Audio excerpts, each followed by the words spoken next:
Dati, wala pa si Piwi. Si Pochi lang. Napapaliguan ko, napapakain ko, nahawakan ko yan, nakakarga ko. Pero nang dumating to si Piwi, parang nagselos na si Pochi. Simula noon, hindi ko na siya nahawakan. Yung para bang hindi ko siya pet, ganoon. Gusto kong i-consult kay Sir Jerry para yung behavior niya mabago.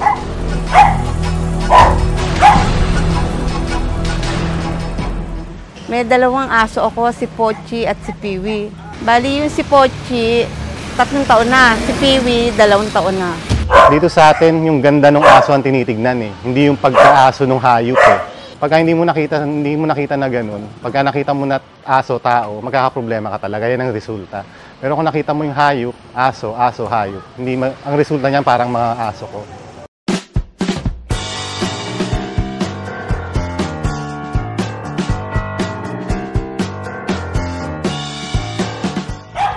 Kami dito sa bahay, nakagat na. Pero sa paalam, gusto kong yung hindi na siya nanganganggat, yung madisiplina ba. Kasi territorial yung aso eh. Pagka ganun, alam ko naman di siya maagat, yung tahol pa lang eh. Kasi kung maagat yun, aabante yun eh. Yun ang maagat na aso, yun ang aggressive na aso. Siya aggressive siya pero takot siya. Masyadong tense yung asong yun, masyadong yung build up na pent up energy. Kasi hindi nga siya nag-exercise, doon lang siya sa bakuran. Tapos hindi na i-experience yung mundo sa labas. Kasi yung aso dapat intindi yung pagiging hayop nila eh. Babalik mo sa nature yan eh. Yung lagi yan para maging balance yan. Kasi yung kapaligiran ang nagbabalanse sa kanila. Dalakin yung pinakadominanting aso sa pack ko para ma-corner yung aso sa loob. Dala ko rin yung pinakakalmadong member ng pack ko, si Marley. Unang pagdating ko pa lang, nakita ko dominante na yung aso eh. Dominante siya na takot siya, na aggressive siya, na sama-sama yung negative energy na naramdaman niya. Kaya hindi niya alam paano ilalabas yun. Okay, go Arnie.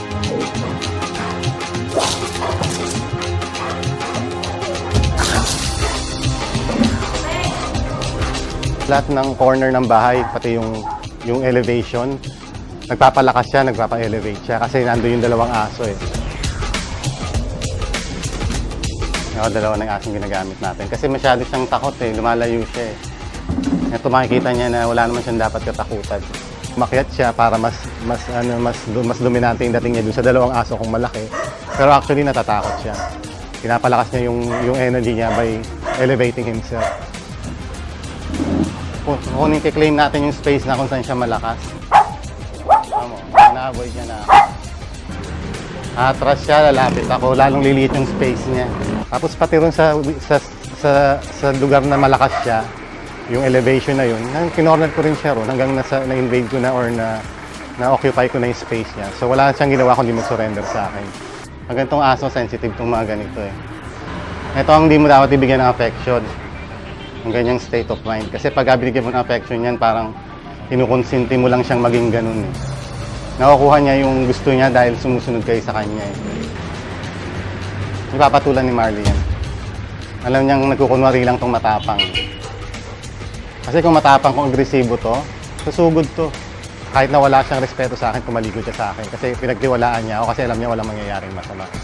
Kumbaga naramdaman niya yung balancing pagkatao ko, kaya nakinig siya sa akin. Nahawakan ko pa nga eh.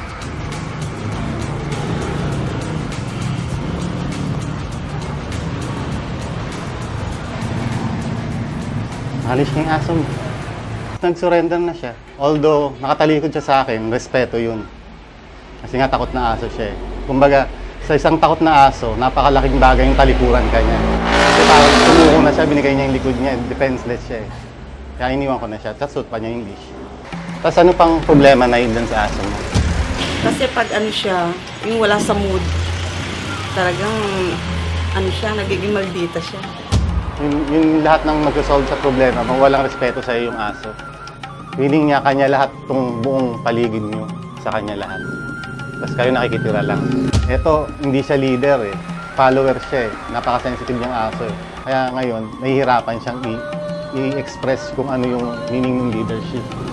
Kaya yung ginagawa niya, kinuhin niya yung buong bahay. Naging overprotective siya sa inyo. Na hindi dapat ganun.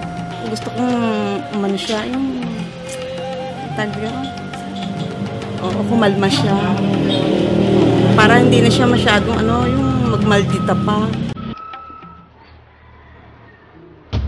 Ayun, obstacle na yun. Hindi siya nakalish ha. Ngayon niya lang na-experience na humakbang sa leash. Pero ginawa niya. Yung ganun mga mental challenge, malaking bagay sa aso yun.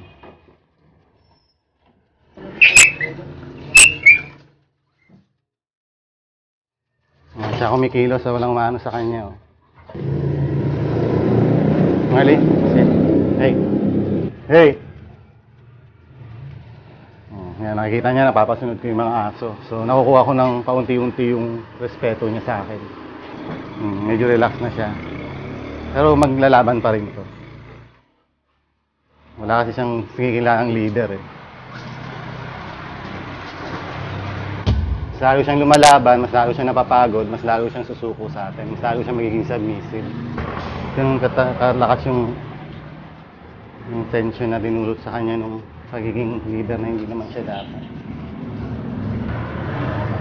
Mas aggressive dun sa asong hindi siya sanay na may leash eh. Pero hindi natin siya susukuan kasi pag tumigil tayo pag sumuko tayo, siya nanalo. Kasi sobrang taas din ng energy niya, hindi mo makakausap yung utak ng aso pagka mataas yung energy ng katawan. Kaya dapat ma-drain muna yung energy niya. Kanina takot siya sa aso, ayaw niya nilalapitan. O ngayon, inaarot na siya ni Marley. Yan, step forward ka pa. Yan, very good. Noong lumabas kami, ang naramdaman ko, sabi ko, ganito pala yung tinetrain na para madisiplina.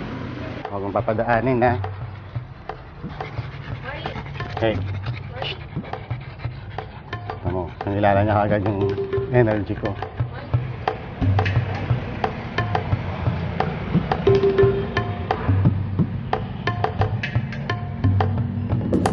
Hawakan mo siya. Tapos lumakad ka. Lumakad ka lang. Kasama mo siya. Lumakad. Huwag mo siyang tignan, lumakad kang diretso. Taas mo yung balikat mo. Natatakot naman kasi ako ilabas Lakad ka sa kalsada. Baka maipit. Kaya dito ko na lang sila pinaglalaro. Ito, paikot-ikot.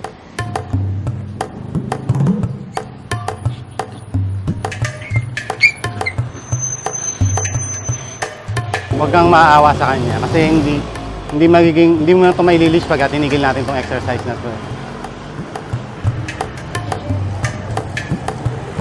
Sige. Dito lang kami.